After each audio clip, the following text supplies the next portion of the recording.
All right, guys, today I'm back and we're going to be talking about some of the worst and saddest downfalls in UFC history. Some of these fighters had glory days in the UFC and then they went on to go on huge losing streaks or something like that. They fell off in some massive way. So let's get right into it. You see him on the screen. Obviously, one of the worst, if not the worst downfall in UFC history, Tony Ferguson. Listen, Tony Ferguson went 12-0 from 2013 to 2019. One of the most legendary and brutal win streaks in UFC history in the lightweight division. There's actually a picture during that win streak of like all the opponents Tony Ferguson faced, and you could just look at the pictures of his opponents' faces, and he just like butchered them and cut them up, and it was so brutal. And this guy literally was El Kukui. He was the boogeyman of the lightweight division. But lo and behold, he fought Justin Gaethje on short notice at UFC. I forgot which UFC event, 249 maybe in 2019. And Justin Gaethje gave Tony Ferguson one of the worst beatdowns we've ever seen. Beat him pillar to post from round 1 all the way through round 5. And, of course, Tony Ferguson showed that glimpse of hope whenever he got that uppercut at the end of round 2. But Justin Gaethje was in control of this fight. He beat the brakes off of Tony Ferguson, especially in the last 3 rounds, ending in a 5th-round TKO. And I think that's really when we started to see Tony Ferguson's downfall. And he would go into his next fights looking like he didn't have any testosterone, couldn't defend takedowns anymore, just getting out-grappled, out-muscled by Charles Oliveira and Beneil Dariush. It wasn't that sad. And then he got KO'd by Chandler. Then he got finished by Nate Diaz, which was embarrassing. Then he got finished by Bobby Green. Then most recently, he got finished by Michael Chiesa. It's like, dude, something's got to give. Tony Ferguson needs to have an intervention stage. He's on an 8-fight losing streak, which is tied with BJ Penn, I believe, for the longest in UFC history.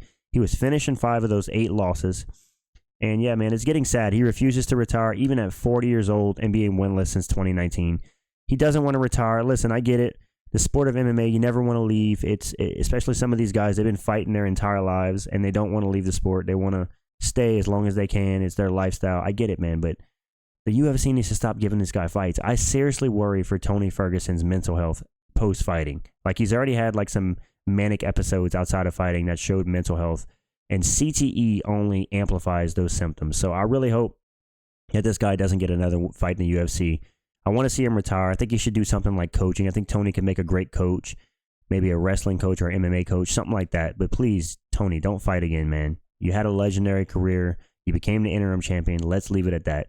But yeah, Tony Ferguson was obviously going to be on this list. Let's move on to the next fighter on this list, which is going to be Cody Garbrandt.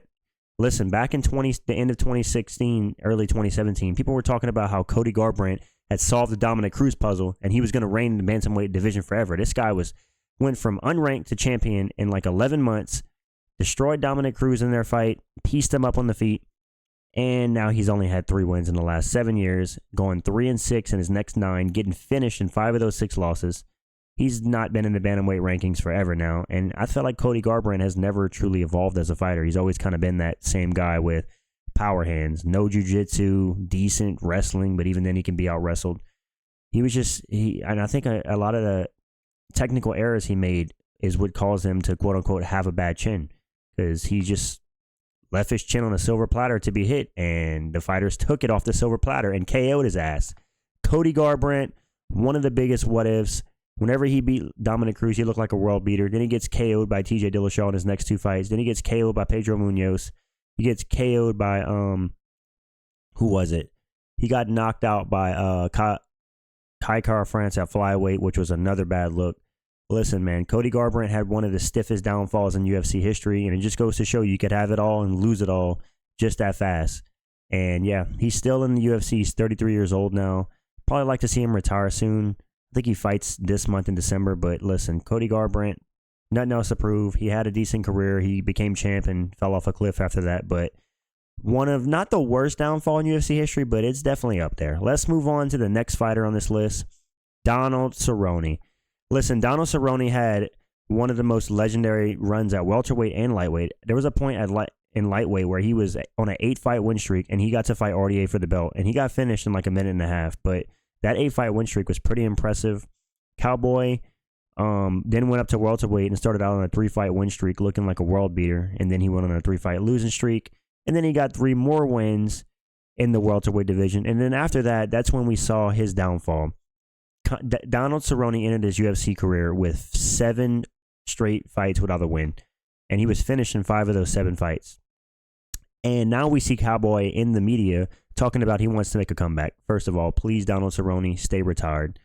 I'm so over these retired fighters who is coming back at anywhere between 38 and 42, talking about coming back to the UFC. It's never a good idea. It's a horrible idea. If you couldn't win a fight when you were younger and more in your prime, what makes you think you're going to come back at 42, 41 years old and win a fight? You're not going to, dude. The UFC's in peak form. It's if Cowboy's going to come back, he needs to fight like a Tony Ferguson or like a Michael Chiesa. Don't put him up against anybody that's remotely good because he would lose. I mean, Cowboy doesn't have a chin. He's admittedly coming off of steroid usage. A lot of people think it's a bad idea, but listen, one of the worst downfalls in UFC history, the end of his career, was pretty sad to see. Legendary career. Listen, I had an amazing time watching Cowboy's career. His just whole career with all the knockouts and performance bonuses and always showing up to big fights. He just, whenever he got to the top of the echelon of the UFC divisions, he would crack under the pressure and usually get finished. So, Cowboy, that 7-fight winless streak, got to put him up here on this list. Let's move on. Darren Till. Listen, Darren Till might be the biggest fraud check in UFC history. Darren Till came into the UFC, Muay Thai prospect, and first of all, let me just say I've always thought Darren Till's power was overrated. People were like, Darren Till's left hand has so much power. No, it doesn't. Calm down. Who is Darren Till knocked out cold? Nobody. Exactly. So he started off his UFC career 5-0, right? And then after that Wonder Boy fight, he went off on the mic saying that he's not scared of anyone. And then they put him in a title fight with Tyron Woodley. And that was one of the most embarrassing challenger performances I've ever seen. I don't think he landed a single strike, and he got knocked down in the second round, and Woodley finished him with a Darce choke, I believe. And yeah, Darren Till then went on to go 1-5 in his last 6 of his UFC career, finished in 4 of those 5 losses. And then he asks to be released from the UFC, goes into a fucking influencer boxing match with some random dude, beats the guy by decision. And then the guy, there's like a spat after the fight. They're upset with each other. The guy shoots a takedown. A boxer shoots a takedown on Darren Till and gets him down, just showing how bad Darren Till's takedown defense is. I think Darren Till was one of the biggest wastes of talent due to his lack of discipline, and he just never evolved as a fighter. Darren Till never evolved. His takedown defense actually got worse as his career went along. He got submitted in a bunch of his fights at the end of his UFC career. I don't think Darren Till ever can come back to the UFC and have success. He just doesn't have the discipline. And as he gets older, he's not going to get better. He's going to get worse. So, yeah, Darren Till, sad to see. One of the biggest what ifs. What if he would have done correct wrestling training and been able to defend takedowns? And what if he had more than a left hand and showcased a full skill set of striking? But it's always the what ifs, man. 5 losses in his last 6 of his UFC career. And yeah, Darren Till definitely was going to make this list. Let's move on to the next fighter on this list, James Vick. Listen, man, James Vick started off as a lot of people don't know. James Vick started off his UFC career at an impressive 9-1, only getting knocked out by Beneil Dariush. But outside of that, man, he was on a roll. And then he ran into the brick wall that is Justin Gaethje. My goodness, whenever Gaethje KO'd Vick, it spiraled him into a downfall of one of the worst knockout strings we've ever seen in MMA. He got KO'd by Justin Gaethje, and then he got KO'd, I believe, by Nico Price. Then he got KO'd by Andre Fialho outside the UFC. And then he fought in Karate Combat and got brutal, one of the most brutal KOs you'll ever see. Go watch it if you haven't. He was placed into a medically induced coma for 2 days. And it's just sad, man. People like James Vick, listen, he was actually a solid trash talker in the UFC. I didn't mind his trash talk against Justin Gaethje, even if Justin Gaethje clowned him in the fight. He actually had some solid trash talk. But in terms of his fighting skills, James Vick, his chin was shot. And once he got KO'd by Beneil Dariush, it only took Justin Gaethje to finish it off. Justin Gaethje KO'd him, and that chin was never the same. I really hope we don't see James Vick fight again, just because I really do care and worry about these fighters' safety post-fighting. I know they choose to do it, but you never want to see like somebody like struggling to talk when they have a family and a wife and stuff. So James Vick, please don't fight again, man. You had a good start to your UFC career, brutal finish to it. That's just how the game goes sometimes, brother. Let's move on to the next fighter on this list. Frankie Edgar, the answer. Listen, Frankie Edgar had one of the most lengthy UFC careers ever. He fought at lightweight, he fought at featherweight, he fought at bantamweight, and he had runs in all 3. He was a champion at lightweight. He fought for the belt twice at featherweight, once against Aldo, and once against Max, maybe even twice against Aldo, I forget. But he fought against Aldo for the belt, lost. Fought against Max for the belt, lost. He did win the belt at lightweight. And then he went down to bantamweight, and he actually looked like a decent bantamweight. Frankie Edgar at bantamweight was a different beast, right? But before he went down to bantamweight, he got KO'd by Brian Ortega. For the first time in his career, he was KO'd because Frankie Edgar has always been known as durable. And then he got KO'd by, who was it that KO'd him? By Korean Zombie, right? He gets a couple wins at bantamweight. Then he gets KO'd by Marlon Vera, KO'd brutally by Marlon Vera, and then brutally by Corey Sandhagen by a crazy flying knee. And then he gets KO'd again by Chris Gutierrez with another brutal knee. And, dude, it was sad to see. Frankie Edgar was one of my favorite fighters at the time. Not always the most exciting, but the guy, he always fought bigger guys in his career, so respect for him fighting a lightweight. I think he should have retired earlier. I think he fought until he was like 41 years old. And in the lower weight classes, 41 is old as shit. So respect to Frankie Edgar, but he had one of the worst downfalls in UFC history, in my opinion. Not the worst of the worst, but it wasn't great. And he got a lot of CTE handed to him at the end of his career. Let's move on to the next one on this list. Chris Weidman. Listen, Chris Weidman entered the UFC undefeated at 9-0, fought all the way up to the belt, beat Anderson Silva by knockout, and then broke his leg in the rematch and won that fight by TKO as well. 13-0 as champion, on top of the world. What could go wrong? Well, Luke Rockhold could go wrong. Chris Weidman was fighting Luke Rockhold, and he threw an ill-advised spinning back kick, and Luke Rockhold took him down after that and beat the brakes off of him. Luke Rockhold in round 3 and 4 of his title fight with Chris Weidman, one of the most brutal beatdowns you'll ever see. And after that, Weidman was never the same. He got brutally KO'd by Yoel Romero. He got kind of KO'd by Gegard Mousasi, but that was a bit iffy. He was KO'd by Jacare, and he broke his leg against Uriah Hall. So this guy, then he fucking came back last year, I believe, or the beginning of this year, and beat Bruno Silva by 1-2 eye poke. I'm not even kidding. The fight was called a majority decision because he couldn't continue due to a 1-2 eye poke by Chris Weidman. So, and Bruno Silva now hates Weidman because of this. So listen, Weidman, one of the greatest middleweights of all time, maybe like 4 or 5 on the list. He's not the greatest, obviously. That would be Anderson Silva, then probably Israel Adesanya. But Chris Weidman's up there. He had a good run, but man, 3-7 in his last 10 fights in the UFC. That's rough. And he's still in the UFC. He's 40 years old. I like to see Chris Weidman retire. I think he has a fight at UFC 308 against Eric Anders, and I do think he's going to lose that fight, but let's see. Either way, he's still actively fighting. Not the worst of the worst of downfalls. He's still able to win fights, but Chris Weidman is a shell of what he used to be. Let's just say that. Let's move on to the next fighter on this list. We got Tyron Woodley. T-Wood, the worst rapper in UFC history, no doubt. If you ever heard him rap, you would know that. I'll beat your ass, boy. Anyways, listen, Tyron Woodley had a really good dominant title reign. He became the champion by KO and Robbie Lawler, and then he went on to put on 4 title defenses, 2 against Wonderboy, 1 against a dominant decision against Damian Maia, and then he destroyed Darren Till and looked like a world beater. But then he met the Nigerian nightmare, Kamaru Usman. Kamaru Usman beat the brakes off of Tyron Woodley. Listen, Tyron Woodley went from a dominant champion with 4 title defenses to losing, I'm not even kidding, 16 rounds in a row at the end of his UFC career. He lost all 5 rounds against Kamaru Usman, all 5 rounds against Gilbert Burns, all 5 rounds against Colby Covington, and then he got finished in round 1 against Vicente Luque. That might be the most rounds lost in UFC history in a row. Who knows? And then he went into boxing to get KO'd 2 times KO'd by Jake Paul. Decision the first time, and then brutally KO'd. One of the worst KOs you've ever seen in boxing in an influencer fight was Tyron Woodley getting KO'd by Jake Paul. It was insane to see because Tyron Woodley is obviously an MMA world champion to get KO'd by a Disney star like Jake Paul. It was pretty surreal. Now Tyron Woodley's talking about making a comeback in the UFC at 42, or MMA in general. Listen, Tyron Woodley, you're a good fighter for your time, bro. You made your bread. Let's not come back. You're 42 years old. Old man Woodley is going to be wobbling, cobbling to the cage. Maybe you could do Tyron Woodley versus Donald Cerrone for the next nursing home championship. Either way, let's move on to the next fighter on this list. Marlon Moraes. Magic Marlon Moraes. Listen, this guy had aura. Whenever he fought Henry Cejudo the first time, everybody thought he was going to spark Cejudo out, including myself. I thought he was going to destroy Cejudo. I thought Cejudo was going to be too small, and it seemed to be that way in the beginning of the fight.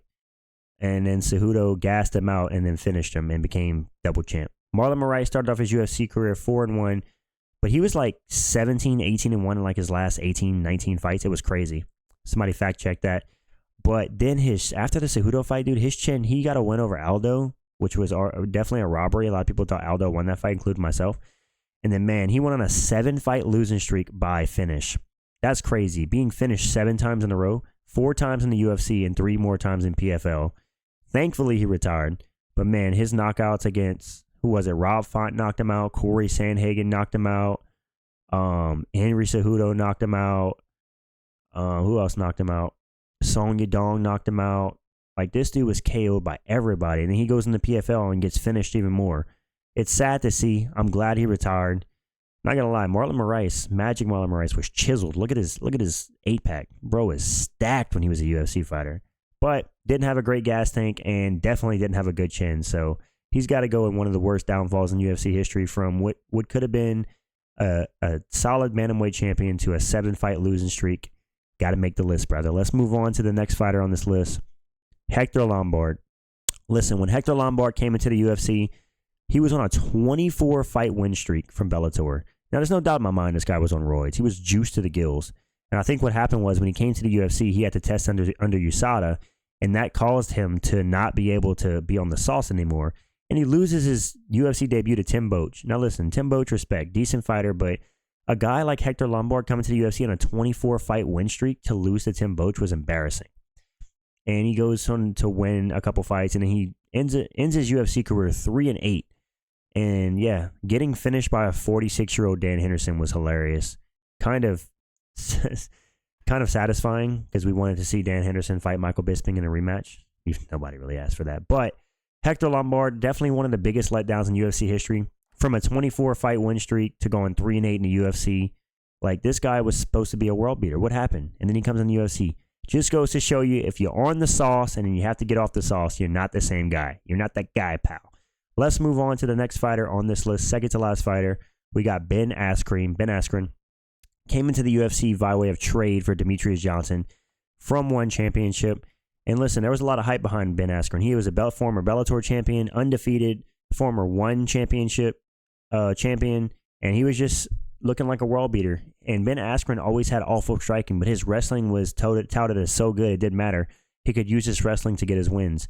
So when he came into the UFC, he fought Robbie Lawler, and what most people would say was a fluke. Robbie Lawler slammed him on his head, was pounding him out, and then he caught Robbie Lawler in a bulldog choke, and Herb Dean stepped in when Robbie Lawler was still, his arm went kind of limp, but he was still up, and Herb Dean stepped in a little bit early, causing Robbie Lawler to still be conscious and very rightfully upset that the fight was stopped. And whatever, he gets a win over Robbie Lawler, right? And then he fights Masvidal. Now, everybody, including myself, thinking this guy is going to wrestle hunt Masvidal into a 5-round decision. What does Masvidal do? He fucking KOs Ben Askren in 5 seconds. Fastest KO in UFC history, one of the most brutal. Ben Askren goes out cold, and it's one of the craziest moments in UFC history. Ben Askren is fraud checked by Masvidal, and then he fights Damian Maia, and he gets submitted. Like, that's just a 41, 42-year-old Damian Maia submitted him. I mean, no shame in losing to Damian Maia, but this guy went from one of the biggest hype jobs outside the UFC to just a complete fraud. And then he goes into boxing. One of the worst strikers in UFC history goes into boxing, and I knew he was going to get KO'd by Jake Paul. Gets destroyed by Jake Paul. I cannot believe that Dana White actually thought that Ben Askren could win a boxing match against Jake Paul. Dude, Ben Askren, if he was in a UFC video game, which I'm sure he is, his striking has to be rated in like the 30s or 40s. Like, it's so bad. I could probably outstrike Ben Askren with like fucking a year of striking practice. Anyways, let's move on to the last fighter on this list, BJ Penn. Listen, BJ Penn, if you watch his downfall, you know how sad it was. Whenever he got finished by Yair Rodriguez by that knockout, and then he got heel hooked by Ryan Hall, that was one of the saddest 2 losses I've ever seen.